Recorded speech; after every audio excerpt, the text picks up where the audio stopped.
adalah gabungan dari ilmu perundang-undangan dan praktek kemahiran HTN. Jadi 3 SKS ini kalau digabung sebenarnya ilmu perundangan 2 SKS, praktek kemahiran ada 2 SKS. Jadi kalau digabung sebenarnya ada 4 SKS. Tapi menurut kurikulum praktek kemahiran HTN ini menjadi 3 SKS. Nah, dengan adanya 3 SKS ini, maka untuk pembelajarannya Ibu buat bahwa karena dosen praktek kemahiran HTN yang dosen seniornya adalah Ibu. Kalau dulu adalah Ibu Zubaidah Mahmud SH, beliau sudah tidak mengajar lagi, tapi kita tetap berdoa semoga beliau tetap sehat. Bila dosen Ibu dulu, waktu itu untuk ilmu perundang-undangan itu dipelajari sejak dari awal silabus kita itu sampai akhir semester. Tapi karena praktek kemahiran HTN sudah digabung antara ilmu perundangan dengan praktek kemahiran HTN itu sendiri, maka Ibu ambil kesimpulannya untuk perkuliahan ini bahwa materi ilmu perundang-undangan diberikan dari awal sampai UTS, dan setelah UTS kita materinya praktek kemahiran HTN. Artinya ada materi yang setelah UTS itu dari ilmu perundang-undangan tidak disampaikan lagi.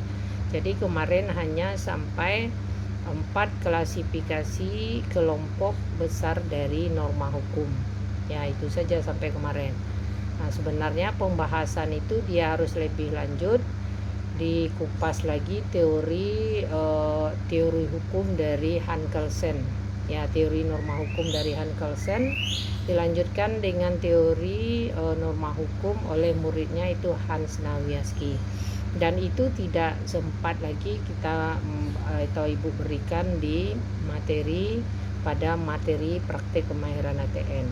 Jadi kita materi praktek ini kita ambil dari materi praktek saja lagi. Jadi ilmu perundang-undangan kita cukupkan sampai sebelum UTS.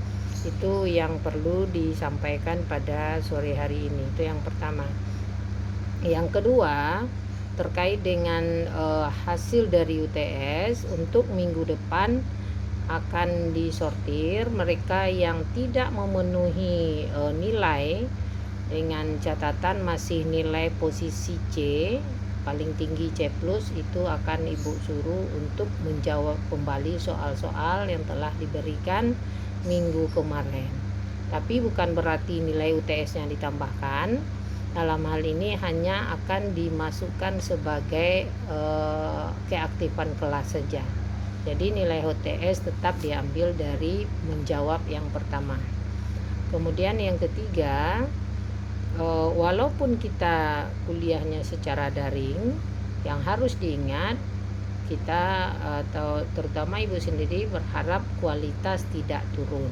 Jadi praktek kemahiran HTN ini diharapkan saudara itu lebih fokus lagi dalam perkuliahan, karena ilmu ini nanti akan saudara pergunakan, akan saudara pakai sewaktu saudara bekerja di luar.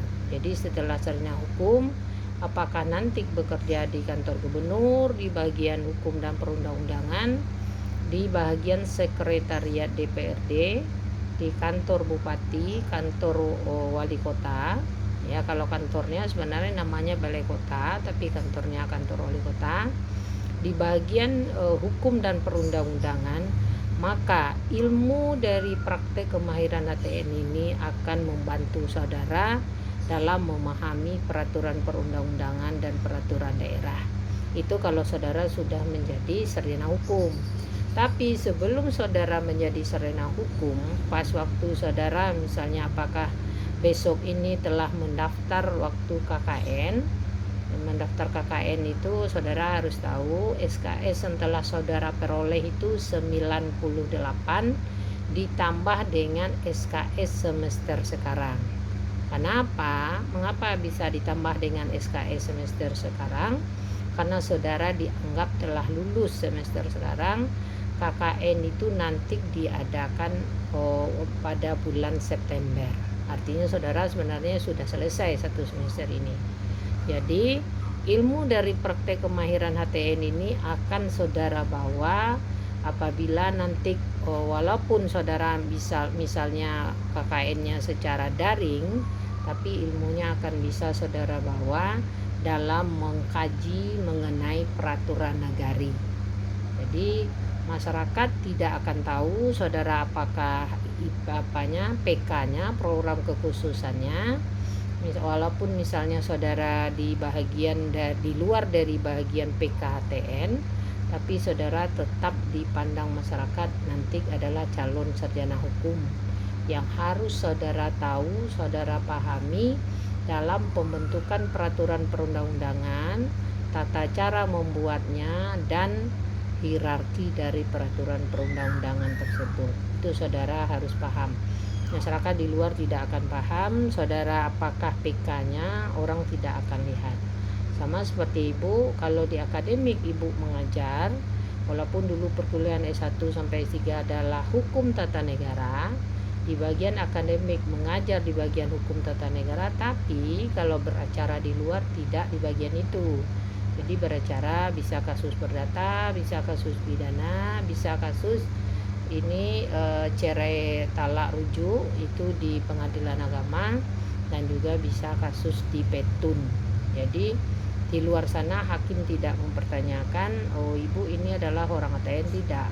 Dan waktu persidangan hanya dilihat ada surat kuasa, ada kartu avokat, ada bukti acara sumpah, ya. Itu saja yang diminta oleh hakim. Tapi saudara nanti di luar akan ditanya, saudara adalah sarjana hukum, tapi tidak akan ditanya PK-nya apa. Jadi saudara nanti memilih PK. Saudara jangan yang satu merasa lebih tinggi dari yang lain. Misalnya, saya ambil PK perdata lebih tinggi dari yang enggak. Semua PK itu sama, ya. Apakah PK-nya hukum perdata, hukum pidana, hukum tata negara, dan hukum internasional. Semua PK itu bagus. Yang enggak bagusnya itu adalah PKI. Nah, itu yang enggak boleh itu, ya. Partai Komunis Indonesia itu enggak bagus itu. Jadi, untuk materi kita pada hari ini adalah praktek kemahiran HTN. Untuk silabusnya nanti akan ibu sampaikan apa silabusnya di dalam Google Classroom untuk silabus. Dan untuk materi dari ilmu perundang-undangan ibu cukupkan di materi sampai UTS saja, ya. Sampai UTS saja ibu cukupkan. Ibu tidak akan bahas lagi mengenai ilmu perundang-undangan. Nah, kemudian kita sekarang masuk pada kerangka peraturan perundang-undangan. Untuk kerangka peraturan perundang-undangan, silakan saudara catat dulu, ya. Ambil buku dicatat, karena buku itu nanti, catatan itu nanti di akhir menjelang UAS ibu suruh foto untuk dikirim, ya. Dikirim ke ibu, di-share fotonya. Dan jangan harap catatan saudara bisa saudara pinjamkan ke teman kemudian kasih ke ibu, karena masing-masing saudara itu kan beda tulisannya. Jadi kerangka peraturan perundang-undangan, dalam hal kerangka peraturan perundang-undangan ini terdiri pertama adalah judul, ya, judul. Yang kedua adalah pembukaan. Yang ketiga batang tubuh. Yang keempat penutup.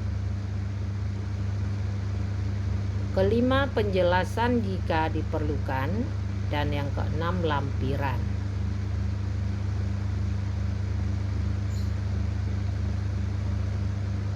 Kerangka peraturan perundang-undangan terdiri pertama atas judul, yang kedua pembukaan, yang ketiga batang tubuh, yang keempat penutup, yang kelima penjelasan jika diperlukan, dan yang keenam lampiran jika diperlukan.